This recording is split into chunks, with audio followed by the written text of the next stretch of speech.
Are you excited? पक्का? कितने लोगों का खून खोल रहा है कि यार एक बार साला कुछ भी हो जाए, नाम के आगे डायमंड जरूर होना चाहिए? यस और नो?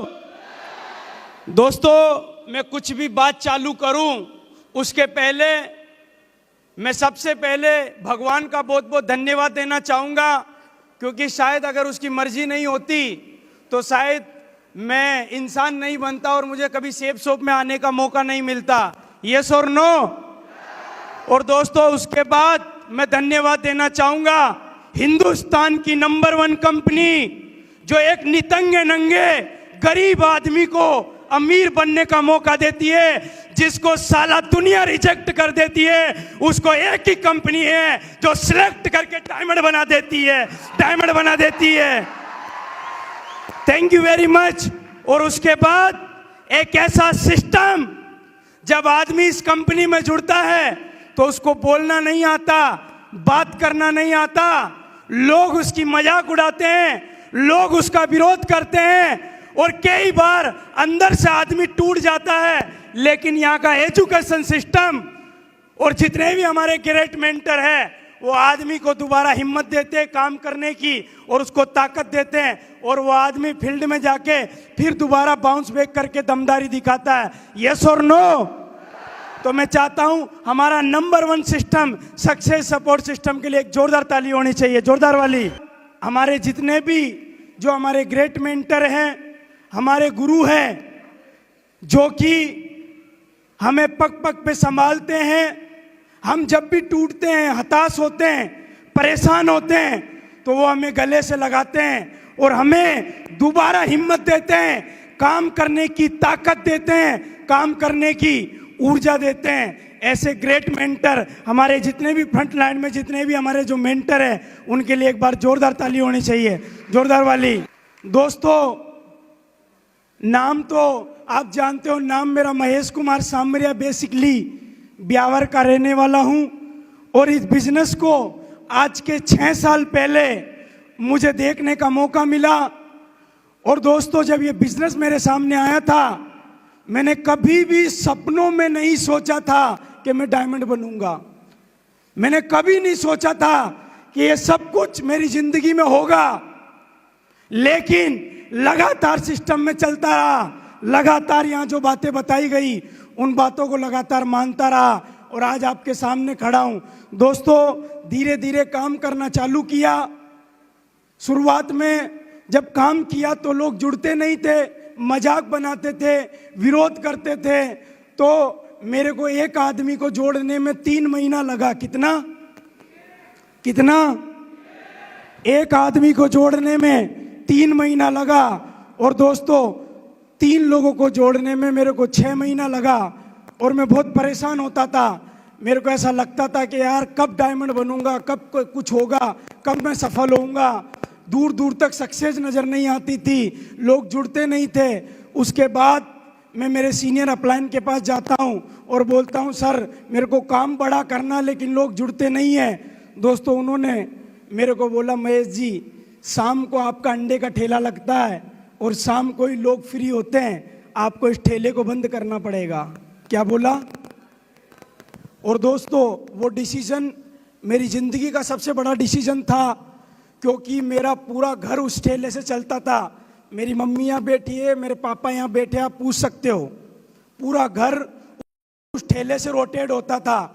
अगर 3 दिन ठेला ना लगाए तो घर का रोटेशन ऑटोमेटिक डामाडोल हो जाता था। लेकिन 8 महीने बाद मैंने डिसीजन लिया अंडे का ठेला छोड़ने का। और दोस्तों, आप यकीन करना, जब मैं अंडे का ठेला बंद करके घर वालों को चाबी पकड़ा दी थी, मेरे घर में 3 दिन ऐसा माहौल रहा जैसे कोई मातम का माहौल है। घर वाले एक ही बात समझाते हैं, बोले इन कंपनियों का कोई भरोसा नहीं है, आज चल रही है कल कोई गारंटी नहीं है, जमा जमाया ठेला बंद हो जाएगा और कल कोई और लगा लेगा, तू काम कर लेकिन ठेले को बंद मत कर। लेकिन पता नहीं क्यों मेरी अंतरात्मा बोलती थी कि नहीं, मुझे काम बड़ा करना है और इस ठेले को मेरे को छोड़ना है। और दोस्तों, मैंने ठेले को बिल्कुल बंद कर दिया। बंद करने के बाद घर में इतने पंगे होते थे कि फिर लास्ट मोमेंट पे मुझे अपना घर भी छोड़ना पड़ा। फिर मैंने अपना घर छोड़ दिया, किराए का मकान लिया और धीरे धीरे ब्यावर की दास्तान को मैं कभी भूल नहीं सकता हूँ। पैदल पैदल कई बार भटका हूँ मैं, और लोग विश्वास नहीं करते थे। लगातार चांगेड़ जाता था और लोगों को 5 बत्ती का एड्रेस पूछता था, और 5 बत्ती जाता था और लोगों को चांगेड़ का एड्रेस पूछता था, और 3 पिट मार के अनजान लोगों में काम करना चालू किया। और धीरे धीरे मेरी सफलता, धीरे धीरे मुझे सफलता मिलना चालू हो गई। लेकिन धीरे धीरे जैसे मेरी 500 लोगों की टीम बनी, मैंने कार खरीद ली, पैसे आने मेरे साथ में पास में लगातार आना चालू हो गए। लेकिन उसके बाद मार्केट में आपने ये देखा होगा, कई चिटफंड कंपनियां भी मार्केट में घूमती है जो लोगों को लालच देती है, और उस लालच के चक्कर में कई लोग चले गए और मेरा जो नेटवर्क था वो जीरो हो गया। उसके बाद मैं अंदर से टूट गया, पूरा परेशान हो गया, और दोस्तों इनकम जो मेरी थी वो दोबारा जीरो हो गई। और दोस्तों उसके बाद आप यकीन करना, मैंने इस बिजनेस को छोड़ने का डिसीजन लिया। मेरे को लगा कि यार अब मैं नहीं कर पाऊंगा, क्योंकि जिस आदमी ने मेहनत करके टीम बनाई, जब वो टीम टूट जाती है तो आदमी अंदर से टूट जाता है। और दोस्तों उसके बाद मैं इस काम को छोड़ने का डिसीजन लेता हूं। लेकिन उसके पहले मैं उनको जानता नहीं था, मैं उनको दूर से ही जानता था। और दोस्तों उस समय मेरे पास एक शख्सियत का फोन आता है, और दोस्तों मैं उनको आज, अगर शायद वो नहीं होते तो मैं सेफ शॉप में कभी नहीं होता, क्योंकि उनका मेरे जीवन में बहुत बड़ा रोल है। हजारों बार मैं टूटा, मेरे साथ में कई चीजें हुई, लेकिन उन्होंने हमेशा विश्वास दिलाया कि महेश तुझे बहुत बड़ा काम करना है। और पहली बार सर का मेरे पास कॉल आता है और मेरे मुंह से एक ही जवाब आता है। सवाल पूछता हूं कि सर क्या मैं डायमंड बन सकता हूं क्या? तो गुरुजी ने बोला महेश तू डायमंड नहीं क्राउन बन सकता है, तू एक बार दोबारा बाउंस बैक कर। और दोस्तों आज उन्हीं की बदौलत में यहाँ खड़ा हूं। मैं चाहता हूं माँ गुरुजी टिकंदर सिंह चौधरी जी के लिए जोरदार ताली होनी चाहिए। दोस्तों मैं घर छोड़ के चला जाता हूं, और उसके बाद धीरे धीरे काम करना दोबारा चालू करता हूं, और लोग विरोध करते गए, मैं आगे बढ़ते रहा, किसी के कहने से रुका नहीं। माँ गुरुजी की लगातार बातचीत चलती रही और लगातार पोस्टिंग के साथ काम करता रहा, पीछे मुड़ के कभी देखा नहीं। और आज मैं आपके सामने डायमंड बन के खड़ा हूं। दोस्तों एक वक्त, थैंक यू वेरी मच, एक वक्त मेरे जीवन में ऐसा भी आया, कोरोना काल आया। और दोस्तों कोरोना के अंदर लोग अपने घर के अंदर पैक थे, लोग घर के बाहर नहीं थे, लॉकडाउन था। और उस समय भी महेश सामरिया अपने घर नहीं गया था।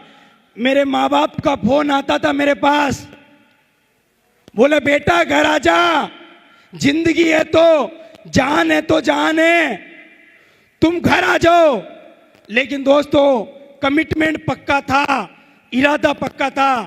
कोरोना के अंदर भी घर नहीं गए, और मेरे घर वालों को एक ही बात बोली कि या तो साला महेश सामरिया की घर पे लाश आएगी, या फिर महेश सामरिया डायमंड बन के आएगा, घर पे डायमंड बन के आएगा। दोस्तों वो दिन लगातार मेहनत करने की वजह से आज मेरी जिंदगी में आ पाया। दोस्तों मैं आपको एक ही बात बोलना चाहूंगा, विरोध आएंगे, चैलेंज आएंगे, सब कुछ होगा। मेरे घर वाले हमें पूछते थे कि बेटा तुम्हारी जिंदगी क्या चल रही है, तुम वहां कैसे रहते हो। मैंने ऐसे ऐसे दिन भी देखे हैं कि सिलेंडर खत्म हो जाता था जिस कमरे पे हम रहते थे, हमने पोहे में नमक मिर्ची डाल के और सूखे पोहे भी खाए। मेरे घर वालों को तो पता ही नहीं कि साला इस दिन के लिए कितनी कीमत चुकाई है हमने, पीछे से कितनी कीमत चुकाई है। आज कई लोग यहां बैठे हैं, हो सकता है वो मोटिवेट भी हो जाए और बोलेंगे हम भी डायमंड बनेंगे, लेकिन दुनिया में हर चीज की कीमत होती है। हमें पता है यहां तक पहुंचने के लिए हमने घर को छोड़ा वो सारे सेक्रीफाई किए जो सफलता के लिए लगते हैं, और लगातार करने की वजह से आज आपके सामने मैं डायमंड बन के खड़ा हूं। दोस्तों, ज़्यादा लंबी बात मैं करूंगा नहीं, क्योंकि ऑलरेडी समय हो चुका है और मेरा गला भी जवाब दे चुका है। तो मैं आपको एक ही बात बोलना चाहूँगा कि दुनिया आपको कुछ भी बोले, हो सकता शुरुआत में विरोध करने वाले आपके माँ बाप हो सकते हैं, हो सकता है विरोध करने वाले आपके पड़ोसी हो सकते हैं, हो सकता है आपके दोस्त हो सकते हैं, सारे लोग विरोध करेंगे। हमारा भी विरोध हुआ है, लेकिन हम लगातार डटे रहे, किसी के कहने से रुके नहीं, और लगातार अपने आप से दृढ़ संकल्प लिया और आज आपके सामने डायमंड बन के दिखाया। तो थैंक यू वेरी मच, बहुत बहुत धन्यवाद। आप लोगों ने सुना और मैं मेरी बात को यही खत्म करूंगा। गो डायमंड।